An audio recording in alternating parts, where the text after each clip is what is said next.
Welcome to Life Stories. From childhood, Maddie Carter was always second best, overshadowed by her younger sister, Ashley, the golden child. No matter how hard she worked, her parents always chose Ashley, from college funding to family love.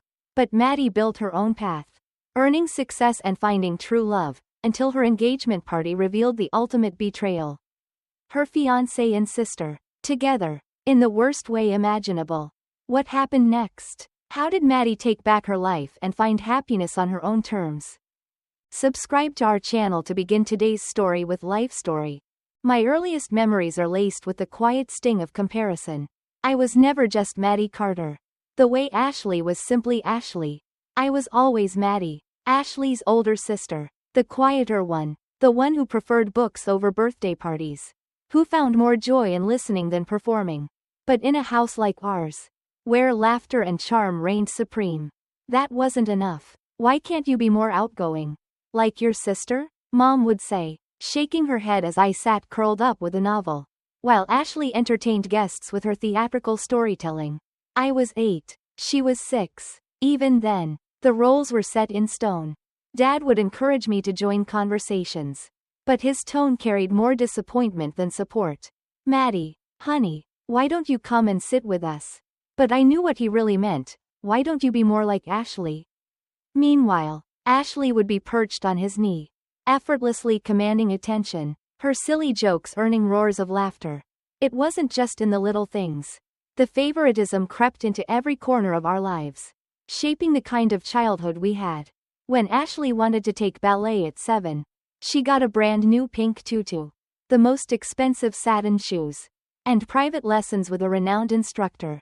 A year later, when I asked to join band class, Mom sighed about the budget and found me a second-hand flute on eBay. It's still in great condition, she said. I swallowed the lump in my throat and forced a smile, pretending it didn't matter. But it did. It always did. One Christmas when I was 12, I had my heart set on a laptop, something I truly needed for my schoolwork, especially for my advanced placement classes. I spent weeks dropping hints, showing Mom and Dad the exact model that would help me with my assignments. But when Christmas morning came, my excitement faded as I unwrapped books and clothes, while Ashley, only 10, shrieked with joy at the brand new iPhone in her hands. She needs it to stay in touch with her friends, Mom explained, while I swallowed my protest.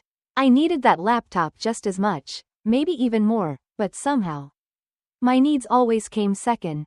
The only person who ever truly saw me for who I was, without comparison, was Grandma Martha, Dad's mother.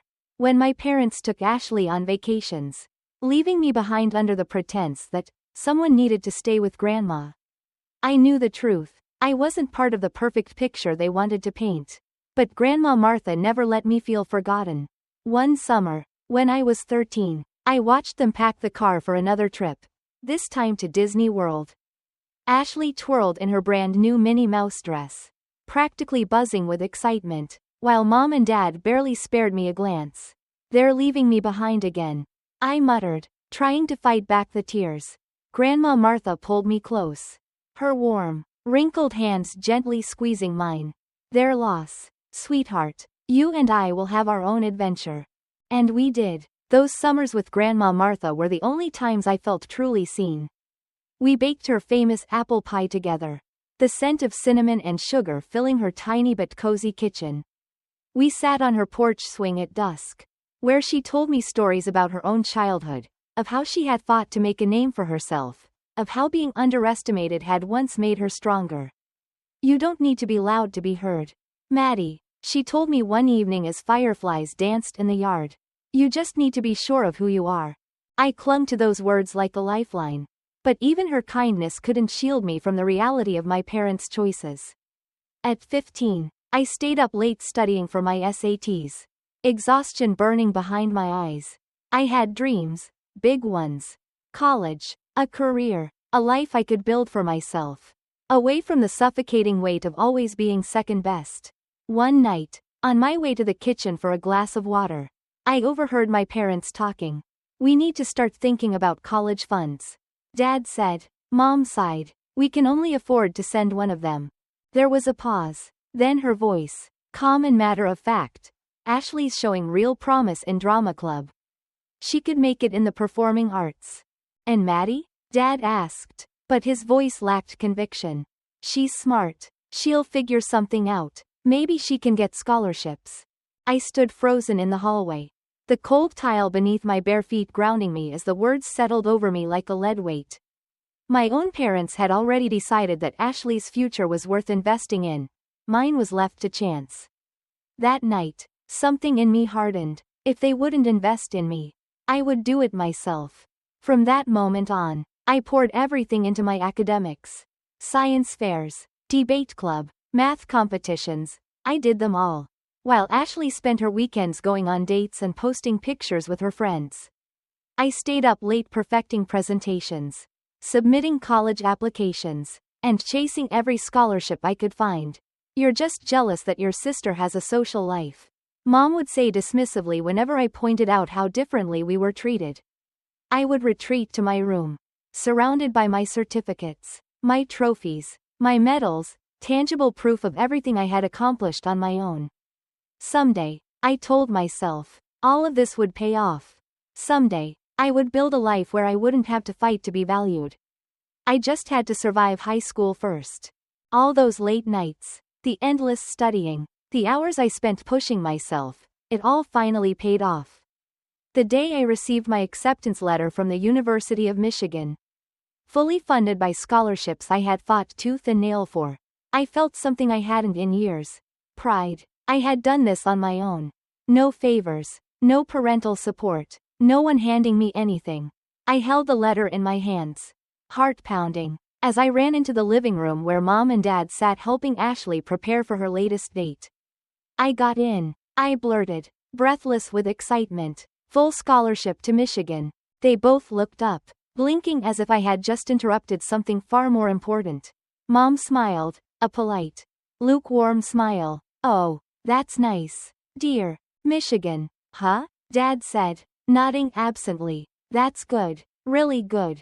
But before I could even savor the moment, Ashley twirled in her dress, testing out different poses in the mirror.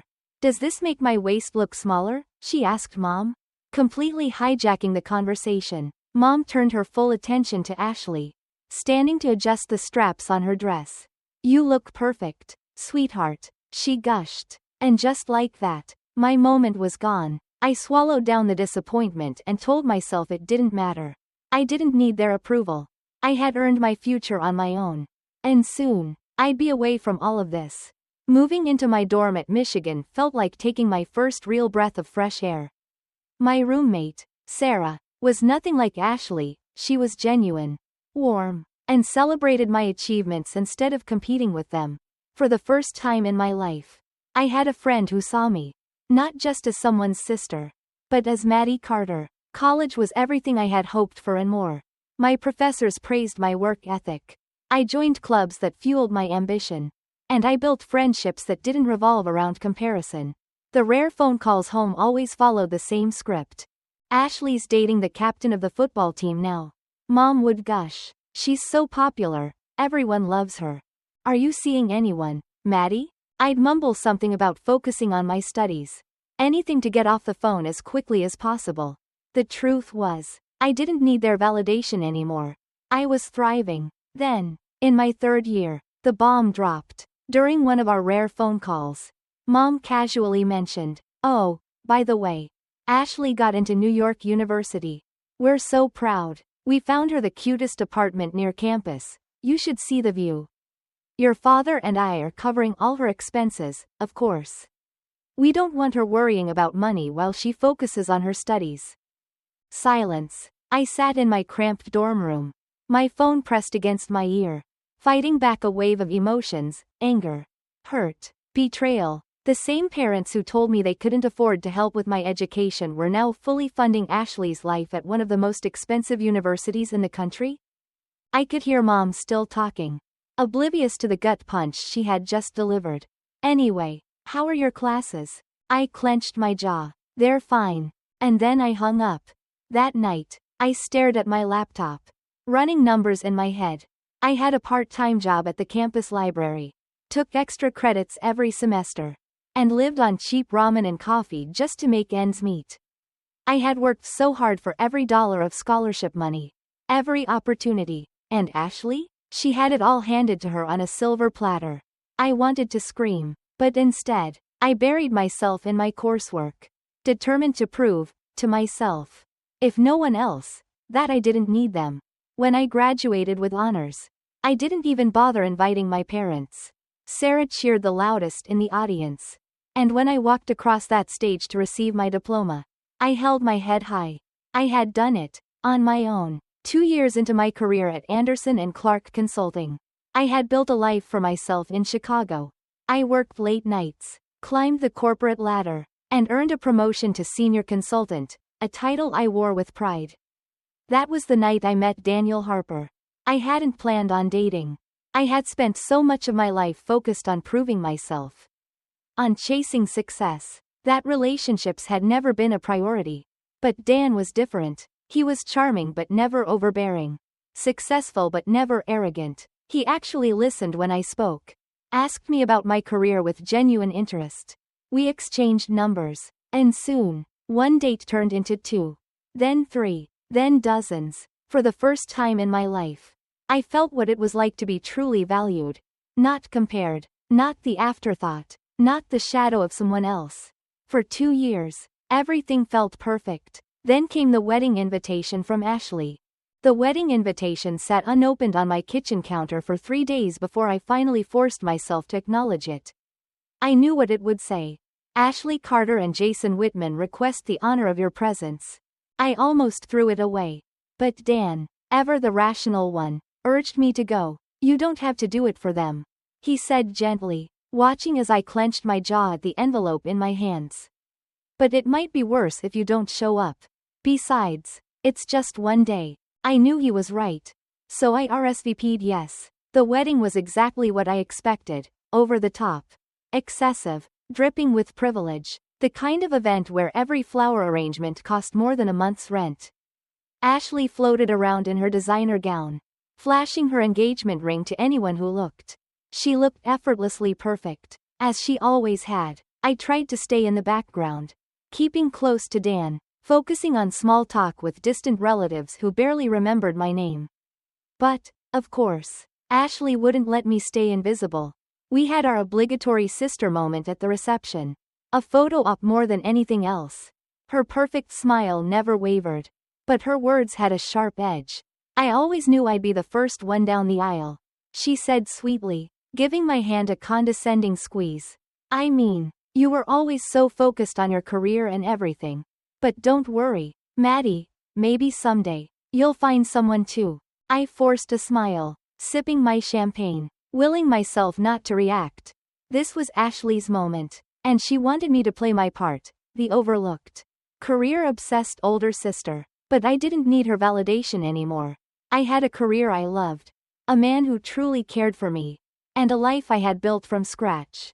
Ashley's approval meant nothing. I walked away from that conversation with my head high, telling myself that this was the last time I would let her get under my skin.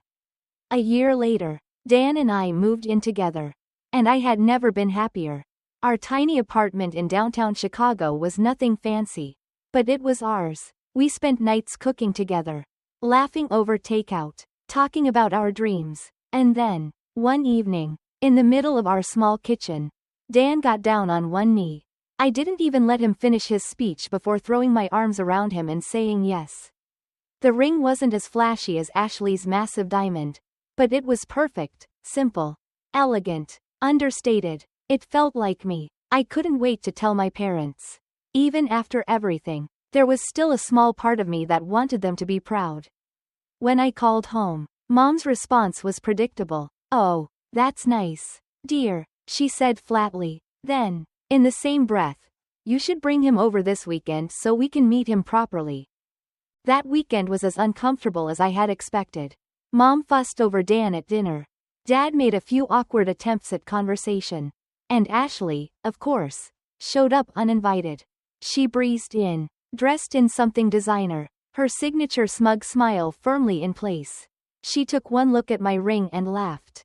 So, You finally found someone willing to marry you, she said, swirling her wine glass. I was starting to worry you'd end up alone with your spreadsheets and PowerPoint presentations.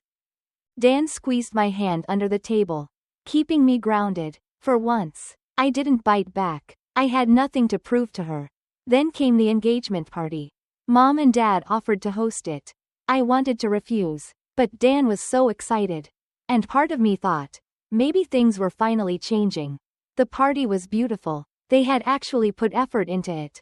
And seeing all our relatives gathered to celebrate me, for once, made me feel like maybe, just maybe, things were different. Then Ashley showed up, alone. Jason's away on business, she said, flashing a practiced fake pout. And then came the comments. Snide little digs about my budget-friendly dress. Her concern about my wedding planner. I rolled my eyes and ignored her. The party was in full swing when I suddenly realized I hadn't seen Dan in a while. I asked around, but no one had noticed him stepping away. Something felt off. I searched the house, checking every room. Eventually, I headed upstairs, and that was when I heard the sounds coming from my old bedroom. My stomach dropped, heart pounding. I reached for the doorknob. The door creaked open, and there they were, Dan and Ashley, tangled in the sheets of my childhood bed. I stood there, frozen, as the weight of 28 years of being second best crashed over me. Ashley lay there, her expression smug and victorious, as if this was just another game she had won. Dan scrambled to get dressed, his face red with shame, or just exertion. I wasn't sure. Maddie, wait, I can explain. But I didn't need an explanation. I already knew the truth. Before I could even process what had happened, Mom and Dad burst into the room. Emily, sweetie, please. Mom grabbed my arm, her voice trembling. You can't tell anyone about this. Think about your sister. Think about her marriage. Dad stepped in, his face pale. If Jason finds out, he'll leave her. There's a prenup, she'll have nothing. Please, Maddie, don't do this. Even now, even after catching my fiancé in bed with my married sister, their only concern was Ashley. I felt a strange, quiet calm settle over me. For the first time in my life, I saw my family for what they truly were. I turned and walked downstairs, stepping into the middle of the party. With my voice steady and clear, I announced, there will not be a wedding. Gasps filled the room, but I didn't stop. I grabbed my purse, ignored Dan's desperate pleas, and walked out. That night, I packed up all his belongings, dumped them in a storage unit, and sent him a text with the access code. Then, I blocked his number, and my parents, and Ashley's. For the first time in my life, I felt truly free. 3 years later, I built a life of my own. A career, real friendships, and a love that wasn't built on lies and competition. I married a man who valued me, respected me, and chose me every single day. And Ashley? She lost everything. Sometimes, the best revenge isn't getting even, it's living well. And that's exactly what I did. Subscribe to our channel for more powerful life stories.